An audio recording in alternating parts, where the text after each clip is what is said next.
4, 5 ou 6 mil povos, onde menos de 2% da população conhece o nome de Jesus. Precisamos reavaliar o nosso conceito de povos não alcançados. São desafios. E quando nós falamos sobre desafios assim, nós falamos sobre obediência. Agora, olhe bem para mim neste momento. Obediência. O que faz um homem obedecer? Vamos falar pessoalmente, do coração, o que faz um homem obedecer? O que faz um homem negar a si mesmo, as circunstâncias da sua vida e falar, eu obedeço apenas ao meu Deus? No dia 13 de agosto de 1737, começou a acontecer um avivamento espiritual e missionário que foi derramado sobre a igreja moraviana, lá na Saxônia, hoje na Alemanha. E o Espírito de Deus caiu sobre aquele povo naquele dia 13 de agosto.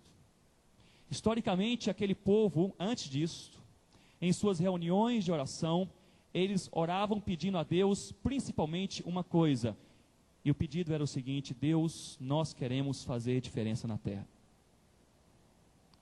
Deus naquele dia abriu os céus, olhou para a terra, viu aquele povo peregrino, vivendo sob uma terra emprestada pelo conde Zinzendorf. Olhou para aquela congregação e disse, eu lhes farei pessoas úteis e uma igreja frutífera em toda a terra. E a partir daquele movimento missionário, daquela unção espiritual, aquela igreja se espalhou por toda a terra e enviou sozinha mais de 2.600 missionários. Mas não é aí que eu quero chegar. Ao final daquele movimento missionário, Zinzendorf, aquele conde, ele se encontra com 2 esquimós em uma de suas viagens. E aqueles esquimós lhe fazem um desafio. Zinzendorf, nós gostaríamos também de ouvir um pouco mais sobre esse seu Deus. Ele voltou para a sua casa impactado, orou a Deus, disse, Deus, quem nós poderemos enviar? E ele disse que teve uma visão durante a noite, naquela visão Jesus lhe falou diretamente dizendo, envie o oleiro. O oleiro era um senhor de meia idade, um membro crente, fiel, mas pacato naquela igreja, solteiro, não sabemos seu nome, anônimo na história. E Zinzendorf pensou naquela manhã, como que eu vou desafiar este homem? O chamou e simplesmente lhe disse secamente, eu tive uma visão com o Senhor Jesus, ele me disse que quer enviá-lo para alcançar os esquimós. Mas eu quero lhe falar 3 coisas. Em primeiro lugar, nós não temos mais dinheiro, já gastamos tudo que tínhamos, já usei toda a minha herança, portanto se você for, você vai como um peregrino, e você vai trabalhar e arrumar o próprio sustento, nós não temos como financiar o seu ministério. Em segundo lugar, nós não temos mais ninguém para enviar com você, nós já enviamos todos que nós tínhamos, se você aceitar ir, você vai sozinho. Em terceiro lugar, a região onde habitam os esquimós é uma região isolada e remota. Se você for, nós nem esperamos a sua volta. Desafio tremendo. Vai sem dinheiro, vai sozinho e nem volte. Tape aí o ouvido do seu pastor que está ao seu lado, você missionário, não deixe ele ouvir isso. Foi uma época especial na história da igreja. Hoje é diferente. Estou preocupado para não cortarem meu sustento aqui hoje. Zinzendorf, ele diz que ele cria piamente que aquele oleiro não aceitaria esse desafio. E a resposta daquele homem foi a seguinte, eu gostaria de ter 2 minutos para orar. Meus irmãos, 2 minutos. O que são 2 minutos? Ele abaixou sua cabeça perante o conde, durante 2 minutos ele orou. Depois levantou a sua cabeça, olhou para o conde Zinzendorf e disse o seguinte, se o Senhor me conseguir um par de sandálias usadas, amanhã cedo eu irei. A exigência daquele homem, perante o desafio de vida e de morte, perigos, distância total da família, sem sustento, sem nada, a única exigência que ele teve era um par de sandálias usadas. A história não diz, eu imagino que aquele homem estava descalço. Aquele conde volta para sua casa, consegue o que ele pediu, lhe entrega e pensa: amanhã cedo eu irei para orar com você e despedi-lo. No outro dia acorda, vai para a casa daquele oleiro, chega ali, chega atrasado. A vizinha daquele homem diz: ele levantou cedinho antes do dia nascer e disse que possuía uma missão importante demais para fazer e saiu. Nunca mais foi visto. Querem saber o resultado hoje? Mais de 50% dos esquimós sobre a face da terra são crentes no Senhor Jesus nos dias de hoje. Porque um dia um homem exigiu nada mais do que apenas um par de sandálias usadas. Isto é obediência. O que nós exigimos? Exigimos tanto. Deus, eu preciso, e Deus dá. Deus, eu preciso mais, e Deus dá. Deus, eu preciso de mais um pouco, e Deus dá. E nós não obedecemos. E nós voltamos para a nossa casa e falamos: Deus, só um pouco mais, e Deus dá. E nós voltamos para a nossa igreja e cantamos: Deus, só um pouco mais. E Deus responde: dá. E Deus tem dado, Deus tem provido, Deus tem sustentado. Não é verdade, queridos? Deus tem sustentado a sua vida e a minha vida. Nada tem nos faltado. Além do que nós precisamos para sobreviver, nada tem nos faltado. E nós continuamos infiéis, desobedientes e medrosos, exigindo 1000 vezes mais do que um par de sandálias usadas. Eu, como missionário, eu confesso a vocês, me envergonho pessoalmente quando eu olho o desprendimento, a coragem e a obediência deste homem que fez diferença na terra. Você quer fazer diferença na terra em nome de Jesus? Seja obediente. Tenha o caráter de Jesus em primeiro lugar, mas seja obediente. A obediência, na verdade, determina um avanço. Vamos olhar para o texto mais uma vez. Eu creio que no reino de Deus, o sacrifício, o primeiro elemento aqui que nós vimos foi o caráter. Segundo elemento foi justamente a obediência. E em terceiro lugar, o sacrifício, prepara a terra para o plantio. Eu creio nisso. E nós precisamos falar nessa noite a respeito de sacrifício, porque amanhã nós ficaremos empolgados. Vamos alcançar os 2.000 povos não alcançados. Vamos saturar o nosso país com a igreja de Jesus. Vamos alcançar as 118 tribos indígenas que nada conhecem do Evangelho. Vamos traduzir a palavra para essas mais de 3.000 línguas minoritárias que nada têm.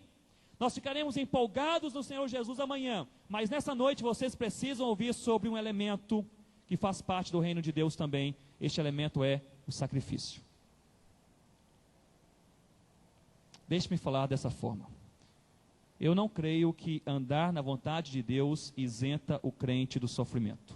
Você concorda comigo?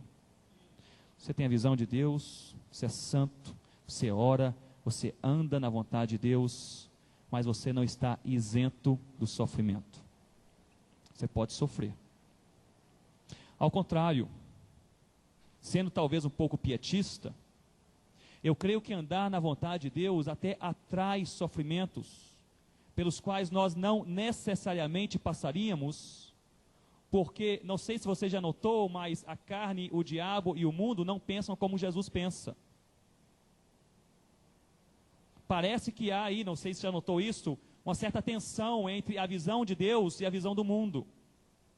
Então, se você crê como eu creio, andar na vontade de Deus, na visão de Deus, não isenta o crente do sofrimento. Mesmo porque nem toda visão de um homem de Deus é necessariamente visão de quem? De Deus. Mesmo porque nem toda visão da igreja de Deus é necessariamente visão de Deus. Eu vou além, nem toda visão da agência missionária de Deus é necessariamente visão de Deus. E se nós podemos contar apenas com a visão de Deus, nós precisamos de obediência, mas sobretudo dependência do Senhor em nossas vidas.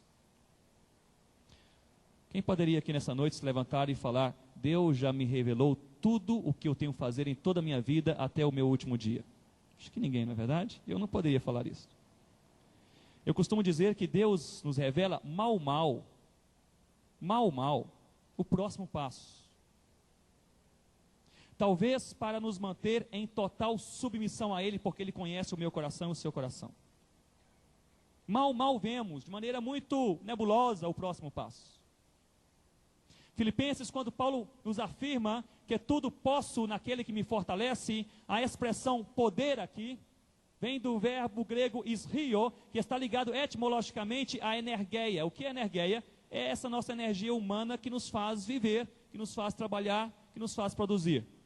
Você estuda linguística, antropologia cultural, missiologia, faz teologia, vai, traduz a palavra, prega o evangelho, enfim, você trabalha, você é um missionário, você é um pastor, você é um crente. Essa é a nossa energeia humana que nos faz produzir.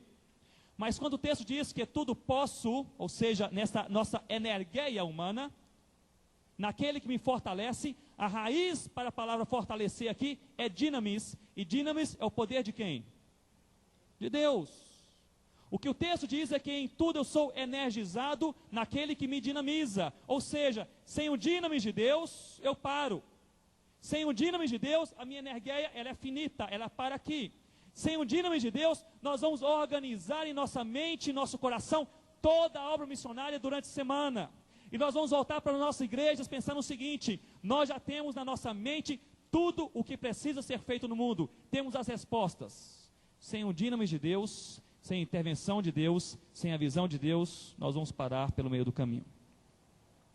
Então, se há algo que nós podemos fazer nessa noite, nos preparando para essa jornada missionária abençoadíssima que já tem sido este congresso desde o início, é justamente chamar a nossa própria atenção a uma vida dependente do Senhor Jesus. E uma vida dependente do Senhor Jesus pode passar pelo sofrimento. Olhem comigo rapidamente Atos capítulo 8. Atos capítulo 8, Lucas, inspirado por Deus, ele pinta aqui um cenário incrível. Em Atos capítulo 8, do versículo 1 ao versículo 3, vou apenas citar rapidamente. Atos 8, 1 a 3. Nós vemos que essa igreja começava a ser perseguida. Lembram-se do texto e do contexto? Estevão, ele é apedrejado e morto. Deus levanta Filipe, a igreja então passa por essa dispersão inicial e o reino de Deus se espalha, mas se espalha baseado em momentos pessoais, individuais, familiares, de sofrimento, de dor e choro. Vejam comigo, versículo 1, naquele dia levantou-se grande, irmãos? Perseguição contra quem? A igreja em Jerusalém. Lucas, inspirado por Deus, ele escolhe para a palavra perseguição um termo no original que é pouquíssimo usado, não apenas no Novo Testamento, mas em todo o koiné, que é o termo diogmos. Diogmos significa um ataque violento visível. Um ataque violento que explode perante os nossos olhos, explode na nossa vida e todos podem ver. A igreja é perseguida e é visível a todos. A igreja sofre, é visível a todos. A igreja chora, é visível a todos. Diogmos, perseguição, um ataque violento visível. Nós vemos no versículo 2 que o texto diz, segurem essa ideia, versículo 1. Versículo 2 o texto diz, alguns homens piedosos sepultaram, a quem, irmãos? A Estevão, e fizeram grande pranto sobre ele. Essa expressão pranto também é uma expressão pouco usada. Há 3 expressões pouco usadas, que quando nós lemos corriqueiramente o texto, chama a nossa atenção, pois não são expressões repetidas usualmente em outros lugares. Essa expressão pranto aqui é justamente kopetos. Na verdade o texto registra kopeton, que vem de kopetos. Kopetos significa literalmente bater no peito. É a dor da alma, a angústia do coração, a sensibilidade da vida. É um momento de um ataque emocional profundo. A ideia aqui é de pessoas rolando no chão, jogando terra para cima, chorando de maneira inconsolável. Ou seja, a igreja ela sofre um ataque violento, físico, no versículo 1 com diogmos, e ela sofre um ataque violento emocional com kopetos, no versículo 2. Veja bem, essa é a igreja do Senhor Jesus fazendo a vontade de Deus. Versículo 3, finalmente, nós temos aqui, o texto diz, Saulo, porém, qual é o verbo? Assolava a igreja, entrando pelas casas e arrastando homens e mulheres, encerrava-os no cárcere. A raiz para o verbo assolar aqui é o terceiro termo que é pouco usado. É justamente lumainó. E lumainó não nos dá uma ideia de algo que acontece da noite para o dia. É algo gradativo, algo paulatino. Lumainó é mais ou menos a ideia do ferrugem sobre o metal. Começa a corroer vagarosamente. E o contexto aqui é de ataque e opressão espiritual. Portanto, nós vemos aqui uma igreja, no versículo 1, sob ataque físico, no versículo 2, sob ataque emocional, no versículo 3, sob ataque espiritual, e é a igreja de Jesus fazendo a vontade de Jesus. Perante os desafios que nós temos à nossa frente, queridos, eu realmente não creio que nós vamos conseguir romper certas barreiras sem sacrifício. Romper a barreira do islamismo, que mistura de uma maneira única em nosso século a religião com a política. Romper a barreira do animismo, que resiste em algumas frentes e em outras está pronto a criar um verdadeiro sincretismo com o cristianismo que vem, para o qual ninguém tem resposta missiológica boa até hoje. O que fazer? Romper, por exemplo, com a barreira do budismo, que ganhou uma aura nova como religião de elite, subsidiada nessa última década como nunca nenhuma religião no mundo foi. Romper com a barreira do secularismo pós-moderno que varre a Europa e a América do Norte. Eu não creio que nós poderemos, como igreja, romper tais barreiras sem sacrifício. Uma pergunta que nós precisamos responder em nossos corações, eu creio nisso, em nossas igrejas, em nossas agências, a partir de hoje é a seguinte: o reino de Deus, na visão de Deus, irá até onde, irmãos? A última fronteira, não é verdade? Até onde nós estamos dispostos a ir?